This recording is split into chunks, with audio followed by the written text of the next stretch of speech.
With me. Very good. Oopsie. Good boy. Nice. Boy. So if you have any questions, you can ask. This is the first time you're going walking? No, it's the second time I did this morning. About 10 minutes. So I'll be watching him out of my peripheral, and I'm just testing to see what he does. So I'll have my thumb loop and I'll let him go.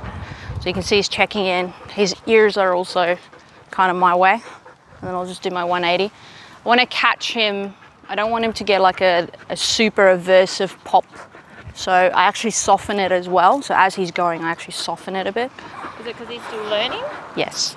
So because Flectcha is not very highly food driven, it makes it very difficult to give him anything. Like he doesn't want to eat anything. So I actually use the environment to my advantage. So I know that he loves to pee on things. So if he cooperates and he walks really nicely, good boy, with me, I let him sniff and pee. So that seems to work quite well. Good lad. Doing quite well. Oh yeah, this is only his second time. Yeah. But we'll see what happens once we get closer to other dogs. So that's his main problem. But baby steps, you know? Which is why I'm wearing the remote as well. Yeah. Boy. Was he a bit reactive to other dogs? Oh yeah. You should see him. Oh, really? He's quite impressive. But nothing I haven't handled before. With me. Good boy. Okay. So you released him? Mm-hmm. Will we? Yeah, and I'll also make sure that I'm coming with him so there's some nice slack in the leash. Yeah. With me. So I'm going to guide him. Good boy. Yeah, so leash pressure. See, he wasn't paying attention? Yeah. Good boy. The other thing is he's quite difficult with spatial pressure, like he's quite on you. So that's why I'm doing left turns instead of right turns when I go back. Oh yeah, you got it, don't you? Obviously I made that very obvious for the camera, but usually I'd be a lot more subtle than that. So this hand is just making sure that doesn't fall under his feet. This is my strength hand, so okay. I've got my thumb loop, which I'll have on my sternum, like this. I'm quite comfortable like this as well, posture-wise. And this just manages the length on the ground. So I'm trying to keep this leash above his tummy. There you see? With me. So with me is the cue for him to walk. And then if he wants to sniff something, if he's interested, I'll use that to my advantage. So it's also good, point for you. It's also a good distraction, temptation, I mean. Oof, you're a silly man, aren't you? Because I don't have food to reward him with. Yeah. So it makes it difficult if you have a dog that doesn't. I mean, he's eaten today at home, but he's so busy, and you can see he's a little thin. Yeah. So I'll give him some more food tonight, and it's his choice if he wants to eat it, right? I'm not forcing it down his throat. That point for me. Overall, would you say he's quite a stressy dog? Malin are quite anxious. Yeah. Like we actually the fact that they're a bit more anxious and very hyper alert is what one of the characteristics that makes them a good dog to a degree, because of the drive. Yeah. So the anxiety goes into a particular drive that that we can use and utilize. It's just like border collies; they're usually anxious. Okay. So having that small level of anxiousness or hypervigilance is normal. Yeah. He's actually quite chill at the moment. I know it doesn't look like it, but tail's quite neutral. With me. That's my boy. So, Look at you doing a street walk. yeah, he's doing quite well. I mean, there's a dog behind us that'll change it. So I'll actually cross the road and then I'll get you to have a look. Let's go with me. Just so you can see what I mean. Okay. So there's a little Fluffy over there. Oh. You didn't see him? I saw her, but I think the dog was behind a tree when I walked. And this is what I was saying today with Lisa as well. It's like there are certain dogs you will never be able not to be hypervigilant. So watch the ears. Good job. I didn't do anything. I didn't say anything. So I think smaller dogs he's fairly okay with. So very interested. Don't know why he's whinging. I'm not doing anything. So nice slack leash. I think he'd really like to say hi to that one. So he's quite interested. Tail's coming up. See that? Yeah. Bigger dogs is a bit different. Oh, really? Oh, yeah. With me. So here, I'm just going to help him in. Good.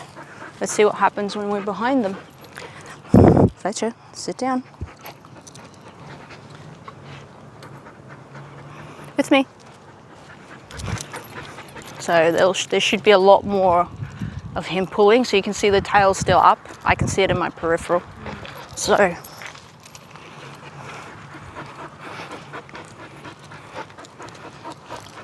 good.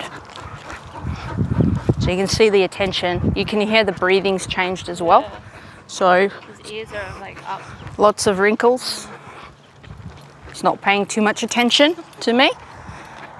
So again, when a dog's in presence, he won't take anything. No food, no chicken, no Viennas, no whatever, right?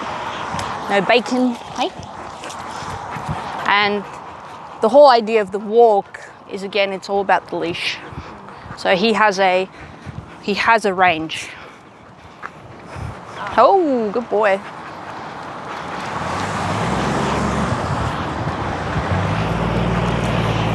Also like leash pressure, you can hear how loud it gets.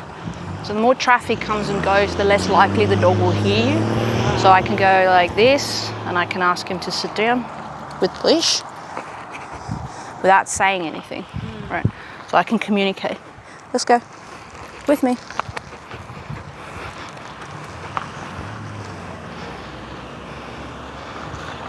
Very gentle.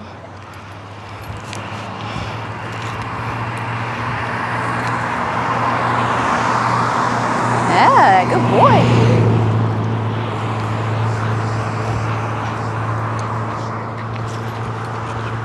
I need a little bit more oomph because I need to match him now. And you can see like he's quite up there. Yeah, good boy. Okay, very good impulse control. Did you see that? That was amazing. Good boy. So flat collar, martingale, slip leash, check chain, none of that worked. Now, hey? On him. Oh yeah. Good boy. The only other thing we could have tried perhaps is a halty. I've never put a halty on him yet.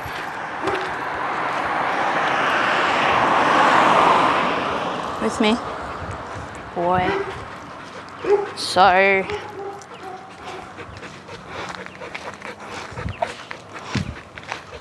I'll give him a chance, and that's why I dropped the leash. And I'm making it very clear for the camera. Usually I'll be a bit more subtle. I don't want the cues to be, I want the cues for staying with me to be, keep an eye on me or listen to me, like be aware of my movement. And that's how I see loose leash. So I'm fine with him looking around. I don't expect him to constantly keep an eye on me, you know. So you'll see, I'll be watching him out of my peripheral vision. I can see his ears. I can see where his head points. So if I'm suspicious, I can see the tail wag. So if I'm suspicious to see, I'll just do that. And again, very good. There's a cat right there. Very good. And he hasn't noticed it yet, I don't think. So I can be very gentle with him. I don't have to whack his head off. Where unfortunately, if I was to do it with the normal collar, so I'll do a demonstration. Keep away. So we'll put it back onto the flat. Let's go with me.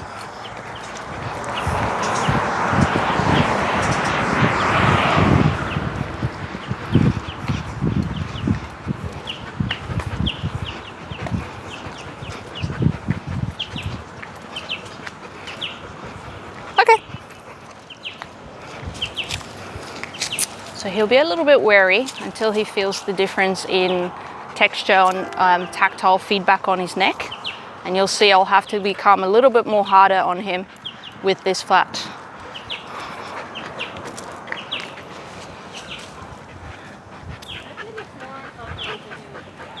It is.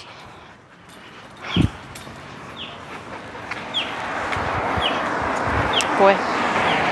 And you'll see as time goes by, so we'll give him about 5 minutes on this, and you'll see I'll start having to feel like I'll have to bring him back all the time, and I'll have to do a lot more turns. Good boy, better. Very good. The only reason why he's doing well now is because he's just done the prong, and that feels a bit more like pinching, and it feels very different, but you'll start to see he'll take more risks. So even if I move him backwards, you'll see he'll continue doing that, right? So I have to make it pretty obvious. But it's not the same sensation if that dog, see that? See now? It's already like, nah. If that dog was here while we had this, there's no way. No way he would respond, and he would fight me the whole way, and I'd have to be harder. I have to use more arm strength. Hey bud, okay.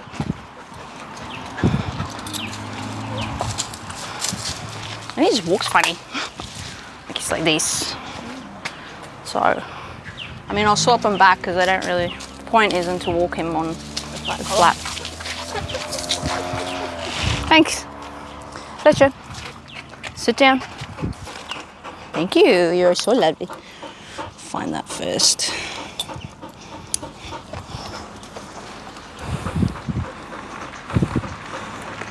Whew, with me.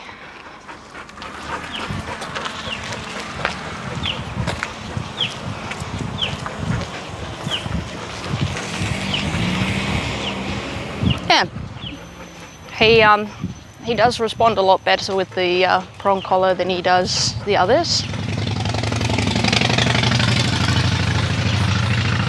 It's almost like it's his language, like he feels more like he can hear, for lack of a better word, like the intensity of the prong is different enough that he can understand it. It's much clearer for him, where all these other collars, I don't know, it doesn't quite work for him. So you can imagine, and I've worked with a lot of dogs like him, right? Which is a certain percentage of dogs, right? It's not all dogs. And what saddens me is so if legislation tomorrow decided, we're banning this, and I'm like, how am I supposed to give the dog, how am I supposed to go out with my client who's injured, right? So she's a pretty strong lady, but she's still injured, and dogs don't know any better. How is she supposed to enjoy a walk like this if I don't have the tools to communicate with this dog? And some people will be like, she shouldn't have a dog, or I'll get a different dog, or no, you should spend 2 or 3 years teaching the dog, or you should, you can walk your dog at 3 o'clock in the morning. I don't know. And I mean, this is my second walk with him. Okay. And he's cooperating, which is really nice. Oh, bless you. And then I do think there's some social, he is a social dog to a degree.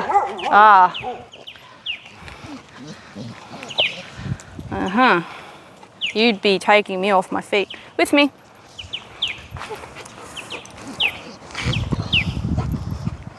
Not good enough. Very good. Much better. So again, that was just 4 fingers. Like working with him, I don't need that. He has to work through this because there's no threat. Sit down. Good. Oh, hey, very good.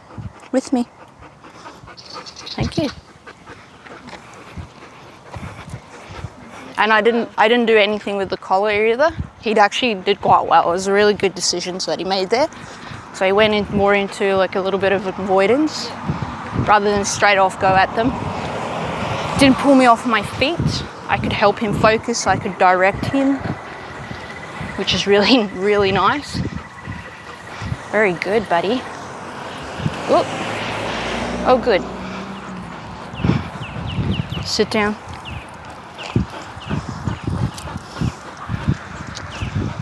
Good. Very nice. With me. Oh, good boy.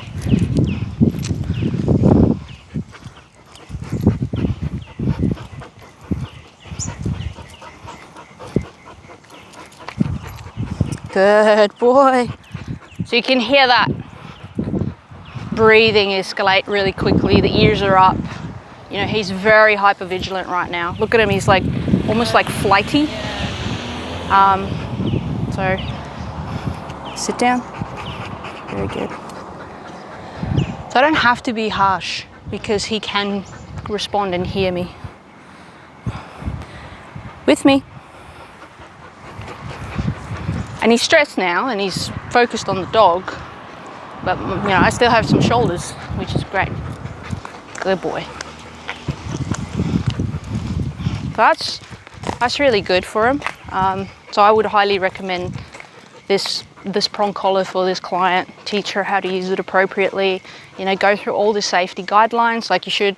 You know, you should really read the safety stuff in anything you do. You know.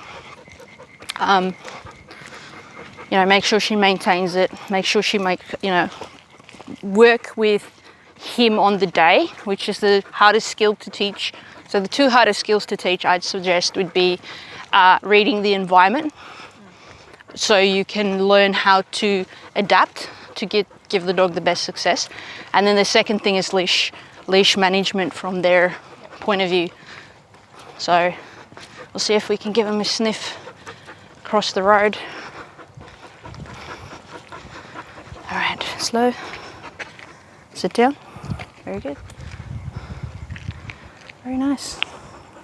You can go across if you like. We'll come over.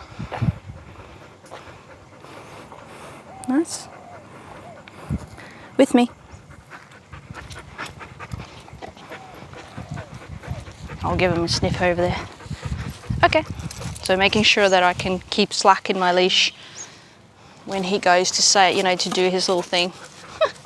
Oh, very good. Very good. With me. Very nice.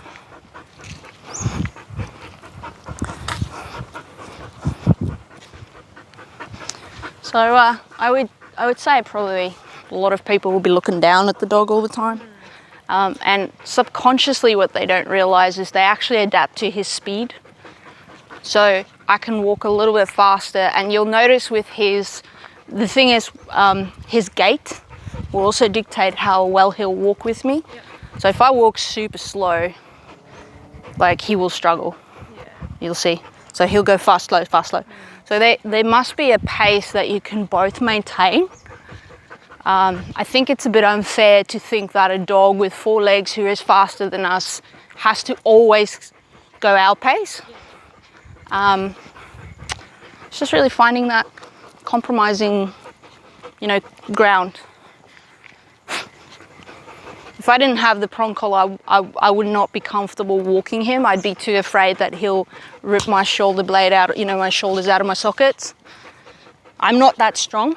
Like, he can easily pull me over, you know. It's quite a strong boy. So, yeah. And you can see he's quite cooperative, even if I don't have food. Good boy. And I don't mind him sniffing along the way, as long as he's paying attention. in some way, shape or form. So if he was sniffing and I suddenly turn around, you know, he's going to get to the end and go, "Ew." Yeah. Very good. Very good.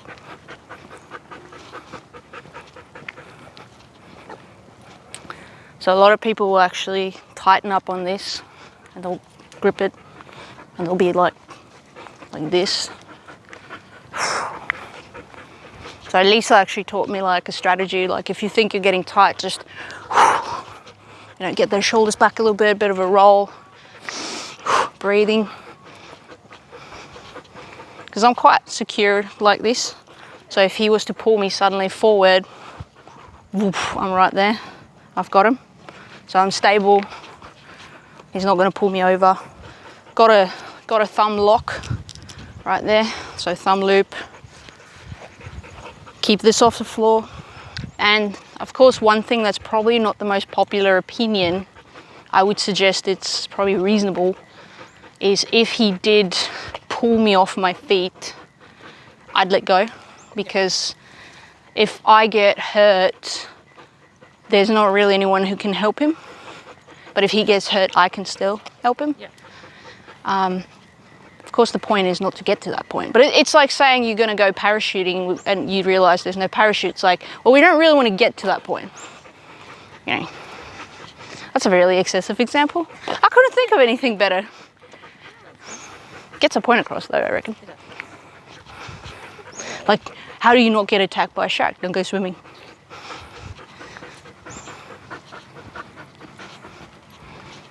Good boy. You also notice like most dogs will be a bit more active at night because they're actually nocturnal, really. They see a lot more than we do once the dark comes in. Well, when we were doing patrol dogs and, you know, anti-poaching dogs, we had to learn how to rely on our dogs. So we do this test. I think you start the course, and the course was, I think it was 6 months, I can't quite remember. And you have your first 8 weeks, you know, basic training, foundation training, whatnot. And then after that, once you've bonded with your dog, we drop you in the middle of the bush, right? And you only have your dog and your clothes.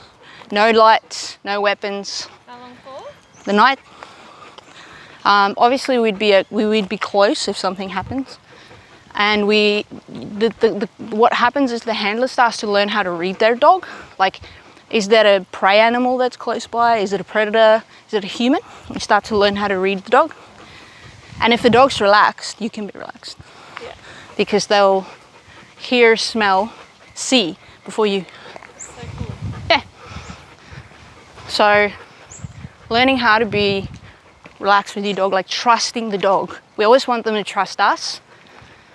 Whew, tell you what, that's a different story right there. Good boy. Come on, with me. Very good. Very good. Cat. You see the cat? No? Don't even want the cat. Okay. Very good, baby boy. And that was a lot more of a pleasant walk. How'd you go? You want some water? Yeah, you want some water. All right, sit down.